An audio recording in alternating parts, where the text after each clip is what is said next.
ನಮಸ್ಕಾರ ರೀಪಾ ಎಲ್ಲ ತೊಟ್ಟು ಮಂದಿಗೂ ಹೆಂಗದಿರಿ. ನಾನು ನಿಮ್ಮ ದೀಪಾ ಗೌಡ.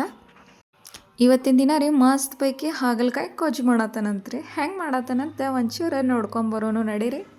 ಹಾಗಲಕಾಯಿ ಕಹಿ ಅಂತಾರಲ್ರಿ, ಅವ್ರಿಗೆ ಈ ಟೈಪ್ ಮಾಡಿ ತೋರಿಸಿದ್ರಿ ಅಂದ್ರೆ ಎಷ್ಟು ಮಸ್ತ್ ಪೈಕಿ ರುಚಿ ಅನ್ನೋದು ಕೊಟ್ಬಿಡ್ತೈತಂದ್ರಿ ಪದೇ ಪದೇ ಕೇಳಿ ಮಾಡಿಸ್ಕೊತಾರೆ ನೋಡ್ರಿ. ಇಲ್ಲಿ ನೋಡ್ರಿ ಹಾಗಲಕಾಯಿನ ನೀಟಾಗಿ ಕಟ್ ಮಾಡ್ಕೊಂಡೇನಂತ.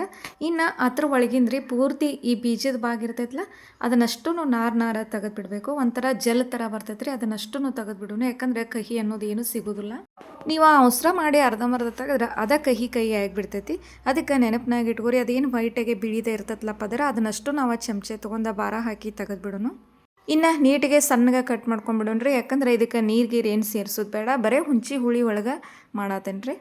ನೀರು ಹಾಕಿದ್ರಿ ಕೆಟ್ಟು ಬಿಡ್ತೈತಿ. ಇದನ್ನು ಆರಾಮಾಗಿ 2-3 ದಿನ ಇಟ್ಟರು ನಿಮಗೆ ಏನಾಗೋದಿಲ್ಲ. ಮತ್ತು ಜರ್ನಿ ಟೈಮ್ದಾಗೂ ಅನ್ನದ ಜೊತೆ ತೊಗೊಂಡು ಹೋಗ್ರಿ. ಇನ್ನು ನೋಡಿರಿ, ಇಲ್ಲೇ ಎಲ್ಲ ಪೂರ್ತಿ ಕಟ್ ಮಾಡಿದ್ದಾದಿಂದ ಉಪ್ಪು ಹಾಕಿ ಒಂದು 10-15 ನಿಮಿಷ ಬಿಟ್ಬಿಟ್ಟಿದ್ದೇನೆ ರೀ. ಇನ್ನು ಒಂದು ಬಾಳ್ಗಿಕಾಯಿ ಇಟ್ರಿ, ಅದಕ್ಕೆ ಎಣ್ಣೆ ಹಾಕಿ ಜೀರಿಗೆ ಸಾಸಿವೆ ಹಾಕಿ ಒಗ್ಗರಣೆಗೆ ರೆಡಿ ಮಾಡೋಣ. ಮತ್ತು ಶುಂಠಿ ಬೆಳ್ಳುಳ್ಳಿನ ರೀ ನಾನು ಒಂಚೂರು ಉಟ್ಟೆಗೆನ ಜಜ್ಕೊಂಡ್ಬಿಟ್ಟಿದ್ದೀನಿ, ಅದನ್ನ ಮಿಕ್ಸ್ ಮಾಡಿದ್ದೇನೆ ರೀ. ಇನ್ನು ಒಂದು 15 ನಿಮಿಷ ಉಪ್ಪಿನ ನೀರಾಗೇನು ಬಿಟ್ಟಿದ್ದೀವಲ್ಲ ರೀ ಹಾಗಲಕಾಯಿ, ಅವನಷ್ಟೂ ಇಲ್ಲೇ ಕೂಡ್ಸಾತನಂತ್ರಿ. ನಾನು ರೀ ಇಲ್ಲೇ ಶೇಂಗಾ ಎಣ್ಣೆನ ಬಳಸಿದ್ದೇನೆ ರೀ. ನಮ್ಮ ಹೊಲದಾಗ ಸೂರ್ಯಪಾನ ಮತ್ತು ಶೇಂಗಾನ ಬೆಳೆಯೋದ್ರಿಂದ ರೀ ಎಣ್ಣೆನೂ ನಾನು ಅವನ್ನ ಎರಡೂ ಗಾನ ಆಡಿಸ್ಬಿಟ್ಟಿರ್ತೀವಿ ರೀ. ಮೊನ್ನೆ ಸತಿ ಸೂರ್ಯಪಾನ ಆಡಿಸಿದ್ರಿ, ಪ್ಯೂರ್ ಸನ್ಫ್ಲವರ್ ಆಯಿಲ್ ಸಿಕ್ಕಿತ್ತು. ಈಗ ಶೇಂಗಾ ಎಣ್ಣೆ ಆಡಿಸಿದೇವ್ರಿ. ಇಲ್ಲಿ ನೋಡ್ರಿ, ಇನ್ನು ಸಣ್ಣ ಉಪ್ಪಿತ್ರಿ 1 ಚಮಚ ಇಷ್ಟಕ್ಕೆ ಹಾಕಿರಿ. ಇದೆಲ್ಲ ಮಿಕ್ಸ್ ಕೊಟ್ಕೊಂಡ್ಬಿಡೋಣ್ರಿ. ಇದೆಲ್ಲ ರೀ ಈ ಉಪ್ಪಿನೊಳಗೆ ರೀ ಪೂರ್ತಿ ಹಾಗಲಕಾಯಿ ಅನ್ನೋದು ನಮಗೆ ಬೆಂದು ಬಿಡಬೇಕು. ನೀರು ಪಾರೇನು ಹಾಕೋದು ಬೇಡ. ಇಲ್ಲಿ ನೋಡ್ರಿ, ಹುಂಚೆನ ಒಂದು 2 ತಾಸು ನೆನೆ ಹಾಕಿಬಿಟ್ಟಿನಿ ರೀ. ಅದನ್ನಷ್ಟು ನಾನು ಕೈಲೇ ಪ್ರೆಸ್ ಮಾಡಿ ರಸ ತೊಗೊಂಡ್ಬಿಡ್ತೇನೆ. ಒಂದು ವೇಳೆ ನೆನೆ ಹಾಕಕ್ಕೆ ಮರತ್ರ ಮತ್ತು ಟೈಮ್ ಇಲ್ಲದೆ ಹೋದ್ರಿ ಬಿಸಿನೀರಾಗ ಕುದಿಸ್ಕೊಂಬಂದ್ರೂ ನಡೀತೈತೆ ರೀ. 1/4 kg ಹಾಗಲಕಾಯಿ ಗೊಜ್ಜು ಮಾಡತ್ತೇನೆ ರೀ. ನನಗೆ 1 ನಿಂಬೆ ಹಣ್ಣಿನಷ್ಟು ಹುಂಚೆಯನ್ನು ತೊಗೊಂಡ್ಬಿಟ್ಟಿನಿ ರೀ. ಯಾಕಂದ್ರೆ ನಮ್ಮ ಹುಂಚೆಯನ್ನು ಹುಳಿ ಇರೋದ್ರಿಂದ ರೀ ನಾನು ನೋಡ್ಕೊಂಡು ಬಳಸಿಬಿಡ್ತೇನೆ. ನೋಡಿರಿ ಎಷ್ಟು ಸಾಧ್ಯಕತ್ತಲ್ರಿ ಅಷ್ಟು ಪೂರ್ತಿ ಎತ್ತ ರಸ ಎಲ್ಲ ತಗೊಂಡ್ಬಿಡೋನು. ಬಿಸಿನೀರಾಗ ಕುದಿಸಿ ತೆಗಿತೇನೆಂದ್ರೆ ಅದನ್ನೂ ಪೂರ್ತಿಯಾಗಿ ಕುದಿಸಿ ತಣ್ಣಗಾದಿಂದ ಅದನ್ನೂ ರಸ ತಗೊಂಡ್ಬಿಡೋನು. ಫೈನಲ್ಲ ನನಗೆ ಇಷ್ಟ ರಸ ಸಿಕ್ತು. ಇನ್ನು ಬಾಯಿ ತೆಗೆದು ನೋಡಿದರೆ ಹಾಗಲಕಾಯಿ ಪ್ರೆಸ್ ಮಾಡಿ ತೋರ್ಸತ್ತ ನಮಗೆ ಎಷ್ಟು ಮಸ್ತ್ ಬೇಕಿ ಸಾಫ್ಟಾಗಿ ಕುದ್ದಾವಂತ. ನೀರು ಏನೂ ಹಾಕಿಲ್ರಿ, ಬರೀ ಉಪ್ಪಿನೊಳಗರೆ ಇಷ್ಟ ಸಾಫ್ಟಾಗೆ ಬೇಯಬೇಕು. ಇನ್ನು ಸ್ವಲ್ಪ ಅದಕ್ಕೆ ಅರಿಶಿನ ಕುಡ್ಸತ್ತೇನೆ ರೀ. ಇನ್ನು ಧನಿಯಾ ಪುಡಿ ಇತ್ತು ಅದನ್ನು ಕುಡಿಸಿದ್ದೇನೆ 1 ಚಮಚೆ. ಮತ್ತು ಗರಂ ಮಸಾಲ ಸೇರ್ಸತ್ತೇನೆ ರೀ ಸ್ವಲ್ಪ.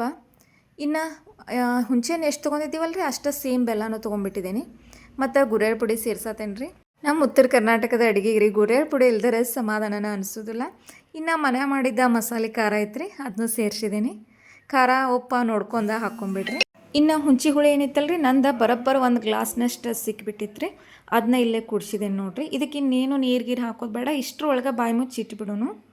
ಇಲ್ಲಿ ನೋಡಿರಿ, ಸಣ್ಣ ಉರಿ ಒಳಗೆ ಬಾಯಿ ಮುಚ್ಚಿ ಇಷ್ಟ ಇಟ್ಬಿಟ್ಟಿದ್ದೇನೆ ರೀ. ಎಣ್ಣೆಲ್ಲ ಸೈಡ್ ಬಿಟ್ಕೊಂಡೈತಿ. ನಮ್ದು ಬರೋಬ್ಬರ ಹಾಗಲಕಾಯಿ ಗೊಜ್ಜು ರೆಡಿ ಆಗೈತೆ ರೀ. ಉಪ್ಪು ಖಾರ ಹುಳಿ ಇವೆಲ್ಲ ಏನಾರ ಹೆಚ್ಚು ಕಡಿಮೆ ಮಾಡ್ಕೊಳ್ಳೋರೈದ್ರೆ ಈಗ ಟೇಸ್ಟ್ ನೋಡ್ಕೊಂಡು ಮಾಡ್ಕೊಂಬಿಡ್ರಿ. ಬಿಸಿ ಅನ್ನದ ಜೊತೆ ಮ್ಯಾಲೆ ತುಪ್ಪ ಹಾಕ್ಕೊಂಡು ತಿಂದರೆ ಏನು ಭಾರಿ ಟೇಸ್ಟ್ ಕೊಡ್ತೈತೆ ಗೊತ್ತೇನು ರೀ. ಇಲ್ದಿರ ಜೋಳದ ರೊಟ್ಟಿ ಚಪಾತಿ ಯಾವುದಕ್ಕೆ ನೀವು ಇಷ್ಟಪಡ್ತಿರಲ್ಲ ಅದಕ್ಕೆ ತಿಂದರೂ ಆರಾಮಾಗಿ ನಮ್ದು ಹಾಗಲಕಾಯಿ ಗೊಜ್ಜು ಮಸ್ತ್ ಬೇಕೇ ರೆಡಿ ಆಗಿಬಿಟ್ಟೈತೆ ರೀ. ಟೇಸ್ಟ್ ಹೆಂಗಾಗೈತಂತ ಒಂದು ತುತ್ತ ನಿಮಗೆ ತೋರಿಸೇ ಬಿಡ್ತಾನಂತ ನೋಡ್ರಿ. ಮಸ್ತ್ ಟೇಸ್ಟ್ ಕೊಟ್ಬಿಟ್ಟೈತೆ ರೀ. ಮತ್ತು ಇವತ್ತಿಂದ ನಂದು ಹಾಗಲಕಾಯಿ ರೆಸಿಪಿ ನಿಮಗೆ ಇಷ್ಟ ಆಗಿದ್ದ ನಿಜ ಆದರೆ ದಯವಿಟ್ಟು ಲೈಕು ಶೇರು ಸಬ್ಸ್ಕ್ರೈಬ್ ಮಾಡಿರಪ್ಪ ಚಾನಲ್ನ. ಇನ್ನೊಂದು ವಿಡಿಯೋದಾಗ ಮತ್ತೆ ಭೇಟಿಯಾಗೋಣಂತ್ರಿ.